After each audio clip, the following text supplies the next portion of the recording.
Assalamualaikum warahmatullahi wabarakatuh. Yang terhormat, Bapak Median Agus Priyadi, SPD MPD, selaku dosen pengampu dasar-dasar IPA Biologi.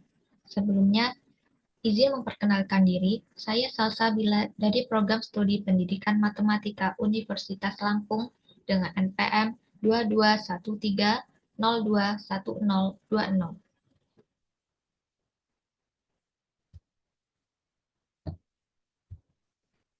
Di sini saya akan mempresentasikan hasil kerja dari kelompok kami, yaitu kelompok 8, yang beranggotakan Siska Revitaliza dengan NPM 2213021013. Yang kedua, saya sendiri, Salsabila dengan NPM 2213021020. Yang ketiga ada Dwi Rahmawati dengan NPM 2213021023. Yang keempat ada Anessa Fitri dengan NPM 2213021105. Materi yang akan saya jelaskan yaitu tentang sistem pencernaan. Apa sih sistem pencernaan itu? Sistem pencernaan itu adalah proses yang dilakukan oleh sistem organ pencernaan untuk mengolah makanan agar dapat diserap nutrisinya dan diubah menjadi energi. Sistem organ pencernaan pun terdiri dari organ-organ yang memiliki peranannya masing-masing dalam mengolah makanan. Fungsi dari sistem pencernaan itu yaitu untuk menerima dan mencerna makanan, di mana makanan tersebut diubah menjadi nutrisi yang akan diserap dan disalurkan ke seluruh tubuh melalui aliran darah. Saluran pencernaan manusia terdiri dari rongga mulut, kerongkongan atau biasa disebut dengan esofagus, lambung atau biasa disebut dengan ventriculus, usus halus, usus besar atau biasa disebut dengan kolon, dan anus. Sedangkan kelenjar pencernaan terdiri dari air liur atau ludah, lambung pankreas, dan hati atau hepat. Alat pencernaan atau organ pencernaan manusia yaitu ada mulut dan kelenjar ludah, esofagus atau kerongkongan, ada liver hati, ada kantung empedu, ada duodenum tuh usus 12 jari, ada ascending colon itu usus besar, ada ileum, ada cecum, ada appendix atau umbai cacing, ada lambung, ada pankreas, ada transverse colon atau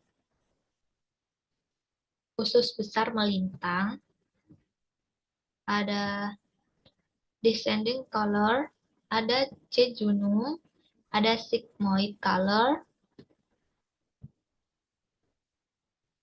ada rectum, dan ada anus. Proses pencernaan manusia dimulai dari makanan digigit, dikunyah, dan dihaluskan ke dalam mulut. Di dalam mulut, makanan yang bercampur dengan air liur akan dipecah menjadi potongan yang lebih kecil oleh gigi, sehingga menjadi lunak dan mudah ditelan. Lidah pun berperan dalam mencampur makanan dengan air liur, mengarahkan makanan di dalam mulut akan tergigit secara merata oleh gigi dan kemudian mendorongnya ke dalam kerongkongan untuk ditelan. Di dalam mulut tersebut ada bagian-bagiannya yaitu ada bibir, ada gusi, ada gigi, ada langit-langit keras, ada langit-langit lunak, ada trigonum retromolar, ada lidah, ada uvula. Uvula itu atau anak lidah, ada tonsil, amandel, ada bukal mukosa atau bukal mukosa, dan ada dasar mulut. Dasar dari mulut. Dalam proses menelan makanan, organ sistem pencernaan manusia yang berperan adalah kerongkongan atau biasa disebut dengan esofagus.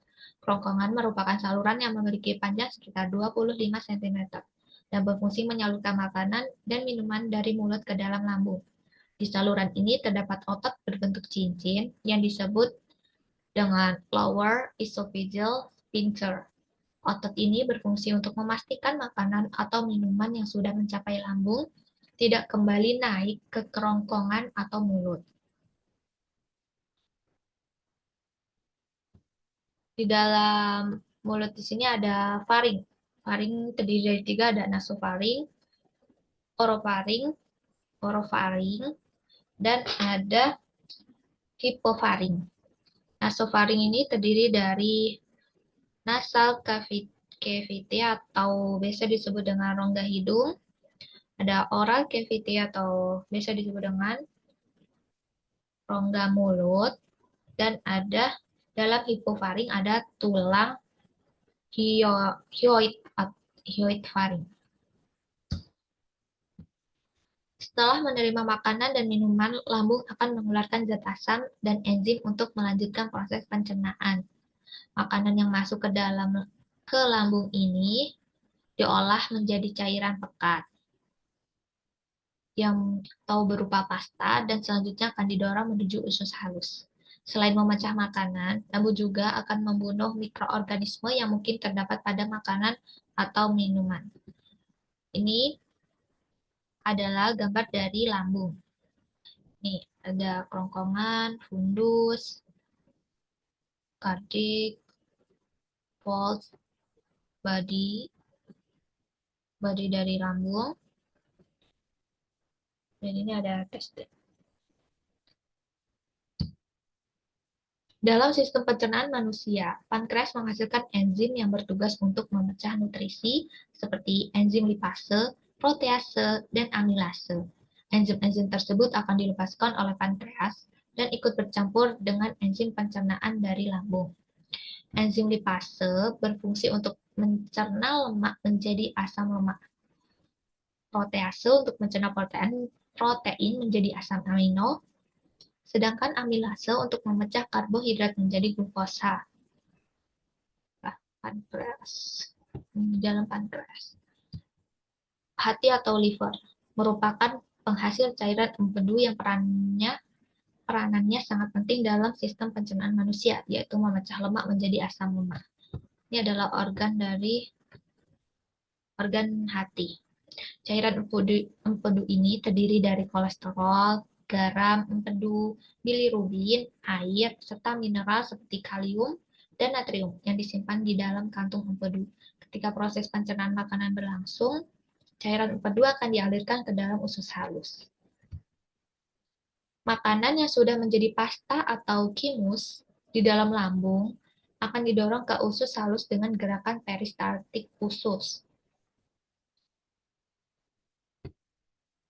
Di usus halus, makanan akan dipecah lebih lanjut dengan bantuan enzim dari pankreas dan cairan empedu yang dihasilkan oleh hati. Usus halus terdiri atas 3 bagian, yaitu ada duodenum atau usus 12 jari, ada jejunum, usus kosong, dan ada ileum, bagian terakhir dari usus halus.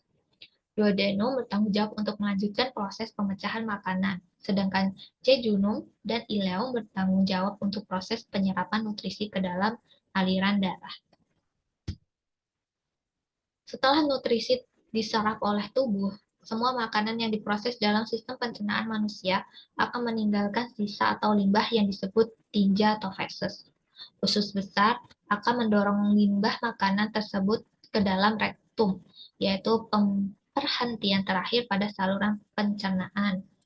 Pada rektum, proses pengolahan dan pencernaan makanan hingga menjadi tinja umumnya memerlukan waktu kurang lebih 30-40 jam. Ketika rektum sudah terisi penuh dan tinja di dalamnya siap dikeluarkan melalui anus, kita akan merasakan mulas dan muncul dorongan untuk buang air besar. Maka itulah yang menyebabkan kita merasa mulas, yaitu ketika rektum sudah terisi penuh dan saatnya akan dikeluarkan melalui anus. Materi selanjutnya yaitu gangguan sistem pencernaan. Gangguan sistem pencernaan bisa disebabkan oleh berbagai hal seperti bakteri pada makanan, stres, atau infeksi. Macam-macam Contoh gangguan sistem pencernaan yaitu sebagai berikut. Yang pertama ada sariawan, disebabkan oleh luka tergigit, kekurangan vitamin C, dan lain-lain. Selanjutnya ada gastritis, adalah iritasi pada lapisan mukosa lambung. Yang ketiga ada konstipasi atau sembelit, adalah kesulitan dalam proses defekasi, buang air besar karena feses menjadi keras dan kering. Selanjutnya ada diare. Diare itu feses yang bersifat cair atau encer karena adanya iritasi yang disebabkan oleh infeksi atau bakteri. Selanjutnya ada appendicitis, adalah peradangan pada umbai cacing atau appendix. Selanjutnya ada peritonitis, adalah infeksi pada rongga perut. Selanjutnya ada sirosis hati, adalah radang pada hati. Selanjutnya ada hemoroid atau wasir, adalah pembekakan pada vena di daerah anus. Dan masih banyak lagi penyakit-penyakit pada sistem pencernaan.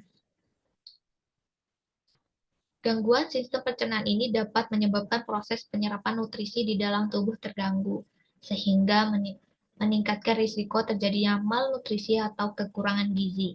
Oleh karena itu, kita perlu menjaga kesehatan sistem pencernaan dengan melakukan beberapa tips berikut ini, yaitu minum air putih minimal 8 gelas per hari, perbanyak konsumsi makanan tinggi serat seperti buah-buahan, sayuran, dan biji-bijian.